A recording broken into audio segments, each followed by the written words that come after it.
Civil society का एक member हूं। और दूसरी बात, जो कल कुकरनाग में वाक़ा हुआ है, हमारे 3 सपूत जो वीर गति को प्राप्त हुए हैं, उनको हम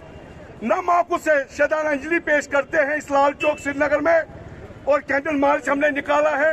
और दूसरी बात, मैं पड़ोस मुल्क को ये कहना चाहता हूँ, जो टुट्टू आपने भेजे थे इधर, वो टुट्टू भी मर जाएंगे, मौत के घाट उतारा जाएगा। जब उसको खुद को अपना मुल्क संभाला नहीं जाता है, दूसरे मुल्क को इंटरफेयर क्यों करता है। मैं पाकिस्तान को सीधे चैलेंज करना चाहता हूँ, अगर आने आर पार की लड़ाई कर दो, आपका पीओके जो हमेशा बोलता है वहां पर कि हमें हिंदुस्तान के साथ मिलना है, मोदी जी हमें कुछ कर दीजिए, लेकिन आज जो पत्थरबाज वो गायब है, और पत्थरबाजों ने वो रास्ता तर्क कर दिया है। और कौमी धारा में आए, जो पहले जो यहाँ पर जो हुकूमतें थी, चाहे एनसी थी, कांग्रेस थी या पीडीपी थी, उन्होंने उन बच्चों को, उन यूथों को हाथ में पत्थर दिए थे ताकि उनका भविष्य खत्म हो। लेकिन जब से मोदी जी आए हैं और उन्होंने पत्थरबाज छोड़ दिया है और कलमदवात उन्होंने रखी है हाथों में, और आज देख लीजिए कितना फर्क आ गया। आज लाल चौक श्रीनगर में